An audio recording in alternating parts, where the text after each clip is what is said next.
Hey everybody, I'm SARA WISEMAN. Welcome to Spiritual Psychic.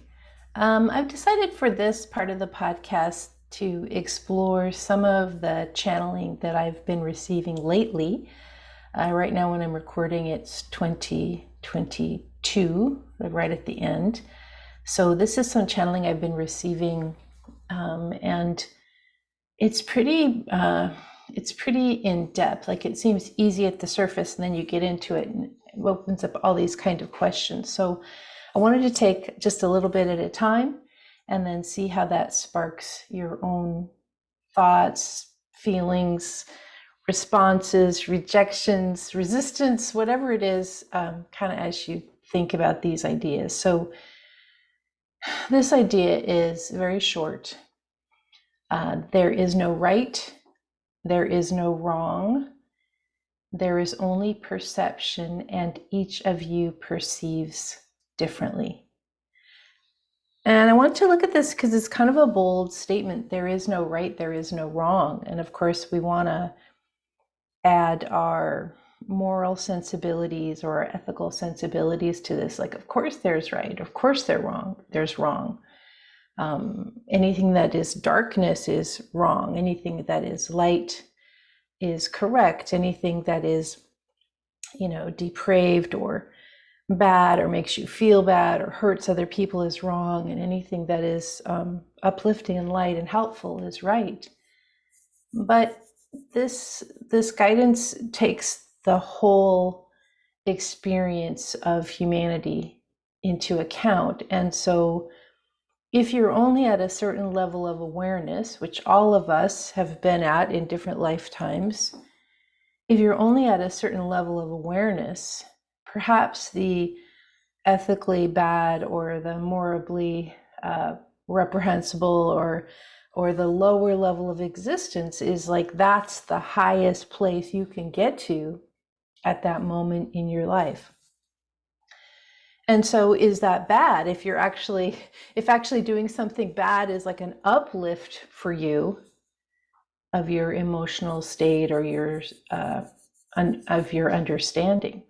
So there's that part, this idea that each of us, humans, and I would also say non-humans, and by non-humans I mean all the other conscious beings that are out there, which could be beings from other planets. It could be the beings on this planet that we don't recognize as having consciousness. Like, maybe, say, a lot of people don't think plants have consciousness, but they do. So all consciousness. And so we're each at these different levels of awareness. And when we talk about different levels of awareness, we're talking about our ability to know ourselves as one. So we're a specific, unique part of, and yet we're all part of the same oneness. And this is humans and everything else. So there is only perception, and each of you perceives differently. And here we are again with this idea that we're all on this journey towards our understanding of oneness. This is the whole reason we're alive. There's no other reason. We're just hoping to get to that place of being transfixed by that idea and really getting it, so that no matter what life throws at us, we keep coming back. Yeah, the answer is always the same. Oneness. It's always the same answer. And each of you perceives differently. So there's this, we talk about paths up the mountain. There's the mountain, which is oneness, unmoving, unchanging. And yet some of you are like, I'm going to take 7 backpacks and go up the mountain. Others of you are like, I'm going to take a water bottle. Others of you are like, I'm going to fly into the mountaintop. Others of you are like, I'm going to wait for the mountain to erupt and then I'll go there. Others of you are, I'm going to dream about the mountain. There's lots of ways to get there, and there's no one right way. So that each of us has this idea, like, here's what my calling is, here's what I must do.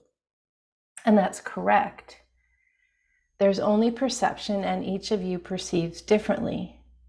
so that in the dimensionality that you exist in, based on your awareness, your experiences, how you want to go about your life in this lifetime, you have a perception. And then somebody else comes along, they have a different set of experiences, a different set of understanding. They have a different emotional makeup, different astrology, different background, all the ways we're different, and they have a different perception. And then you get people that are so similar, like maybe they're siblings or they're partners that have been together a long time who agree on everything, or maybe they're even twins or something. And yet the experience is different for each of us. So the bigger thing of this is when we stop expecting other people to understand things the same way we do. You don't have to understand how I understand things. I don't have to understand how you understand things. When we accept that we're each perceiving this same, reality in a different way, it really frees us. It really frees us to act with curiosity towards the other person's perception. It really frees us to allow the other person, whoever it is that we come in contact to, be open and inquisitive as to how are you perceiving this experiment or this experience we call life? How is that showing up for you? And then to sort of like, oh, I never thought of it that way, or I never looked at it that way, or my perception's really different. Let me share what I've discovered. And we keep sharing these pieces of understanding with each other, and helping each other as souls get to this level of oneness, which is where we're all trying to go. So if you're interested in this idea of oneness and direct connection with the universe and psychic development, spiritual awakening, that's what I teach. Lots of courses, lots of direct training with me. Go to SARAWISEMAN.com and you can find out the latest and greatest there. Thank you, everybody, for listening. We'll be back next time.